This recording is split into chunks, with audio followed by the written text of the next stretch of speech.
My name is Jimmy. I'm 57 years old from Oradell, New Jersey. And this is OCD uh, video. My life with OCD. Take 6. I think it's 6. I wanted to specifically talk about um, ERP, the only effective, the only effective form of recovery for me, exposure with response prevention, um, how it how it works. And I want to talk to you about the one therapist, I've been to 20, that used it and used it effectively with me. And then that's what I'm going to do right now. Um, okay, OCD is brutal. Harm OCD, which I have, which makes me think all I do is hurt other people, is extremely brutal. And the only thing that I know that's more brutal than what I go through every day, to my experience, other people have harder lives. Is the cure, not the group.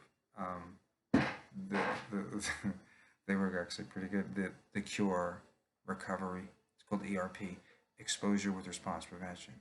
What that means is, because OCD is, you have an obsession, and it's what we call an intrusive thought, and it bothers you, and you don't want it. And it doesn't just bother you; it hurts you mentally. It's scary. It's horrible.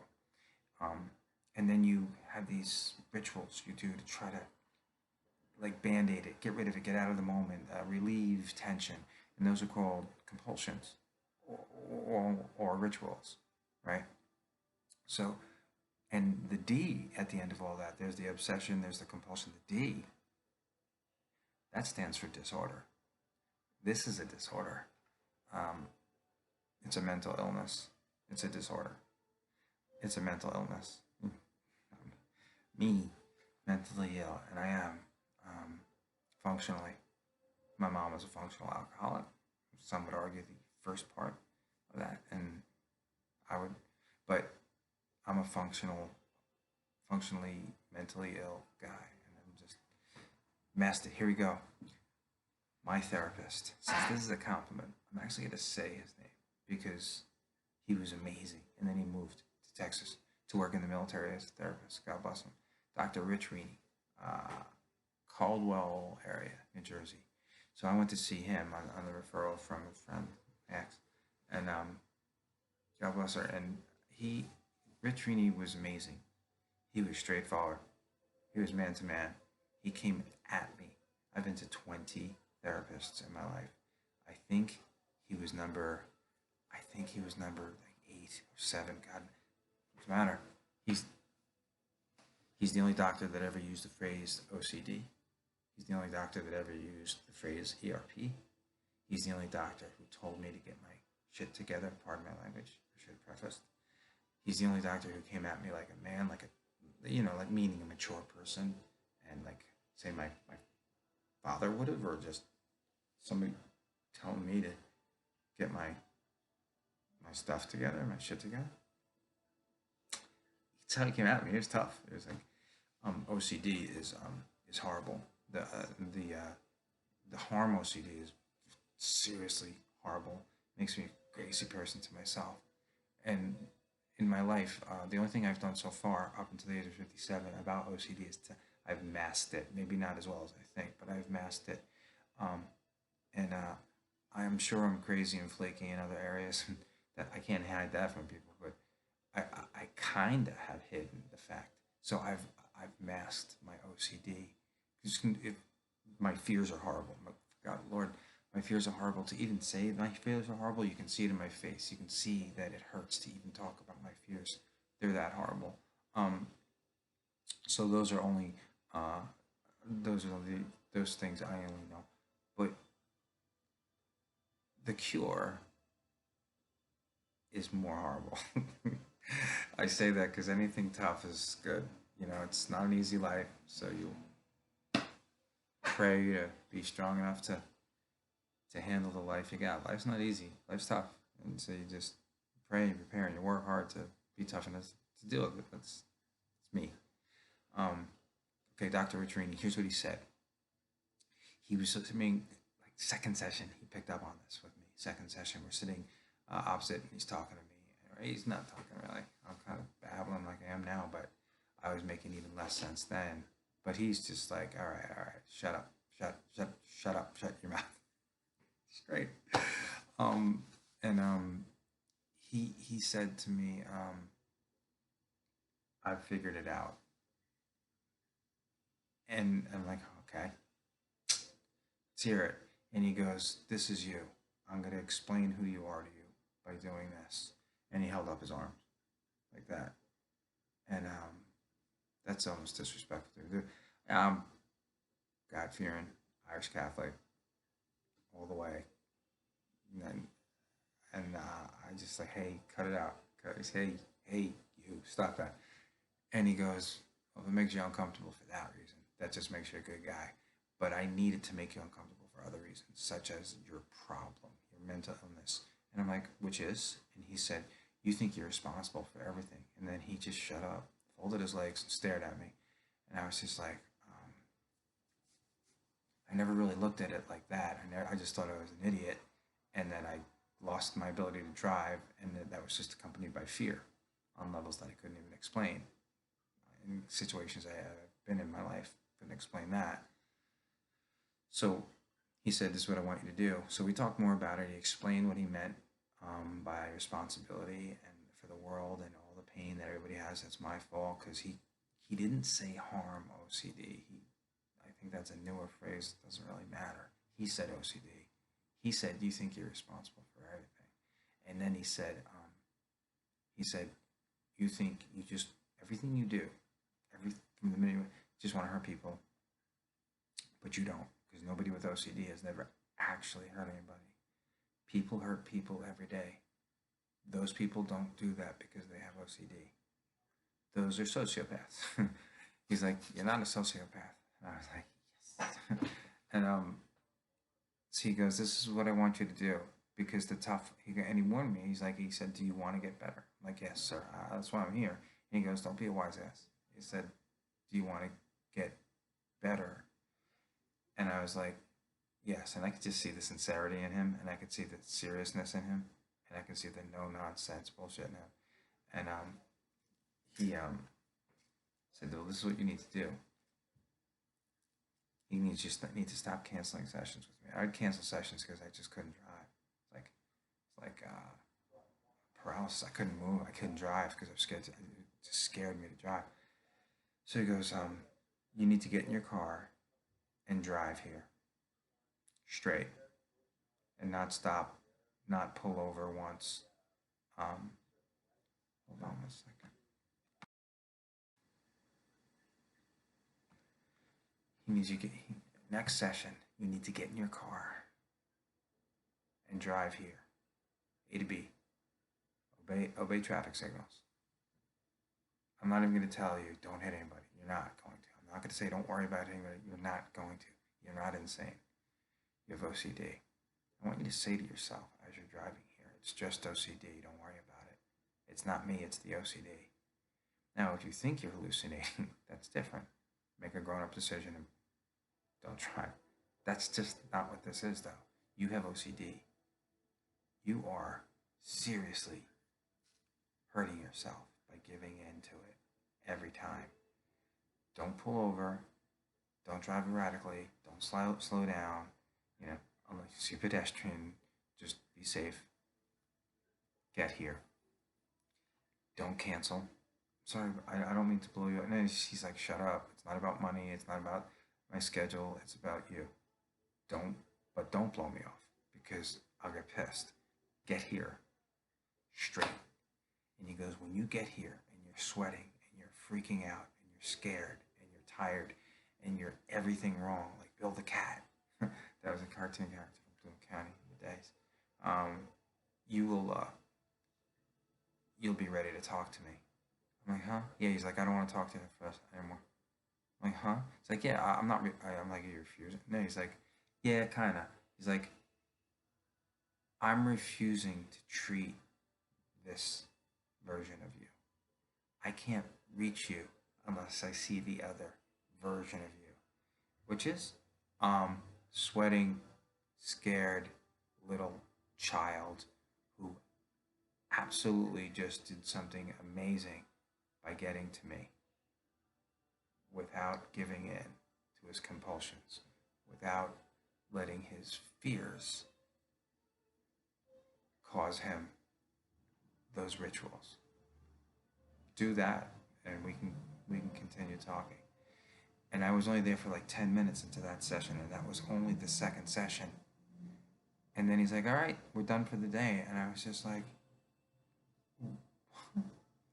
"You're gonna help me?" He's like, "I am helping you. Get out." Maybe it was the second session. He had had enough data. He knew. We spoke at length, but he picked it right up. I went home and I canceled 3 times in a row. Three Tuesdays in a row. I think I used to see him on Tuesdays, and every time I canceled on him, he's like, "You're, pardon my language, like you're an effing child." He's on the phone talking to me. This is 1989, 1990 tops, maybe 89. He's like, "You're a child." He goes, "You are an effing child. You don't want to grow up. You want somebody to take care of you. You don't want to be a man. You don't want to be an adult. You don't want to be mature. You want to have your hand held. Sure, you fight, you wrestle, you coach." I was coaching wrestling at the time. He goes, "You went to school, you got your bachelor's. Look on the wall. I got more bachelor's by 8 o'clock in the morning than you did your entire life." It's like, who cares? Who cares? Because you've done nothing for yourself. And don't kid yourself. That's the most important person you can do anything for, because if you're not healthy, you can't help anybody. So, went home, canceled 3 Tuesdays in a row. Because I'm going to do this now. I'm going to go to the gym, do push ups, and come back to Dr. Rini. Let's do it. Canceled them 3 times in a row. And I remember because my ex called me up, and she's like, she had such a soft voice. She's such a sweetheart. And she's just like, I thought she was going to yell at me for blowing him off. And she's like, Dr. Rini called me, and he apologized to me. And I said, "He apologized to you?" He goes, "Yeah." She said, "He apologized to me for letting me down because I was trying to help you." And she was trying to help me. And we broke up because I was a jerk. I cheated on her. I didn't appreciate her. And yet she was such a good person. She was trying to help me. Trying to help me. And that was after all that. And he apologized to her because she's such a good person. And she deserved it. And I didn't.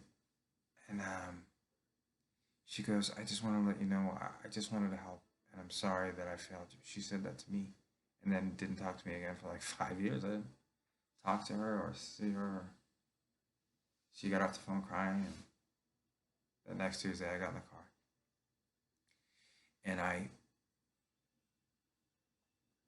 it's amazing that he let me schedule. And it's not like it was, "Oh, this is your last chance." It wasn't that dramatic. He's just like, "See if you can get your ass down here." He goes, "I don't know if you stay at home, you got the problem." You know what I think about that? Kind of a loser. You're kind of not manning up. You're kind of not. And he would always say manning up for this reason, not like macho things. Like, who's responsible for you? Who? Who's going to take care of you? Who's taking care of you? Who's supposed to take care of you? You. Me. Big guy. There. So I got in the car that following Tuesday, and I probably got in the car because of my ex. I mean, he was right, but that wasn't sinking in emotionally. She was sinking in emotionally, and I got in the car, and I drove from Hackensack to Coldwell. I don't honestly, the turns that I can remember, I'd always pull over at to look back, see if I hit anybody, turn around, go home. I have to be honest with you. I don't think I pulled over anywhere. I think I was maybe slower than every other car on the road that day, but I didn't pull over, but I did get to his office. I was a little late because I went slow, but he was fine. And I was sweating. And I was scared. Probably more scared of him than I was scared of anything, but I was even yet more scared of how many people that I just killed. So I walked into his office and I went to go sit. I apologized and then I went to go sit down. He's like, "Don't sit down." And I'm like, "What?" He goes, "Little, do me a favor, grab that bottle over there of Fantastic or whatever it was called back in the day, and paper towels, and follow me." I'm like, "Okay." He's, "Doc, I'm gonna follow him." And I followed him outside, and he's like, "Which car is yours again?" And my car was funny. It was a 1979 Chevy Monza. I think that was the one. Yeah, and it didn't go in reverse. Yeah, Chevy Monza, Monza, didn't go in reverse. That was, and I always thought Monzas were cool, so I had to have it, regardless of the. Okay, it can only go forwards, and none of the blinkers worked. So you had to brake from a real safe distance away from your desired stop point, and it was a Monza though. So I'm like, "What are you doing with the paper towels and the Fantastic?" And he goes, "Oh, well, let's clean the blood off your bumpers." I literally, now I'm already nauseous. I'm already scared. I'm already sweating because I got to his office and I didn't pull over. And at the drop of a hat, I'm gonna throw up. That was the condition I was in going in because he made me experience something for the first time that I ever called exposure. I was exposed to my anxiety and I didn't relent. And I didn't know all that at the time, but that's what he meant. That's what he had me do. And I got to excuse, and he goes, I'm just, he goes, I'm here for you, pal. I can tell by the fact that you're sweating that you made a good effort to get here, but let's clean the blood off your bumpers. And I got an auto parts guy. He had a business card for an auto body mechanic in case there were dents in my car. Vicious, vicious. Like he threw it all at me, and I literally almost threw up in his face. We're looking around my car. He's like, "Oh, look at that." I mean, yeah, it needs to be cleaned. But then he pounced on the hood. He's like, "Good old reliable Chevy Monzas." Um, and he goes, how does it drive?" And I'm like, and I'm so scared and bizarre and frenzied out of what's going on right now. I was just not even looking at him. And I was like, doesn't go in reverse. And that's all I said to him. And then we went back inside. And he said, "You just experienced exposure. You're experiencing exposure right now." The fact that and I wanted to leave. I wanted to leave so bad. I wanted to go back. I couldn't sit there. I couldn't stay there. And I still wanted to throw. And he goes, this is the guy that I'll see. This is the kid that I'll treat. This is this is the kid that I'll do therapy with, and no other version of you. And the only time I ever want to see you in here, not sweating and sick, and pulling your build a cat hair out of your head, is when you're further along in your recovery because you probably won't be sweating because you'll recognize the fact that you didn't take that baby out in the stroller. Um, and it was the most amazing thing because oh, he was just right. He was just right. Um, he's like, "I always liked the Monza. Really, how does it drive?" Like, what a prick. Like, and meanwhile I'm thinking, how many bodies did I hit? And God, I gotta go back the exact same way I came here because then then I didn't break the law now in case anybody's lying in the road I could help them because then now that's not a crime because then that would have meant I did good or didn't do bad. That's how I rationalized it. Like if he let me go back, He didn't want me to have that. He didn't want me to have that feeling. Because not having that feeling cures you. Not having that feeling makes you understand. Not having that feeling is the road to recovery. You're on the road to recovery. You're not recovered because a lot like an alcoholic, you'll never be fully recovered. You just won't be. OCD is a beast, and it feeds. It needs to feed. If it can't find it on its own, it'll get you to feed it with your stupid habits, giving in, meaning stupid. I'm only referring to myself. I'm not calling anybody stupid. But it's stupid if you think about it, because it's not good for you, it's not right for you, it's dumb for you, it's not smart for you.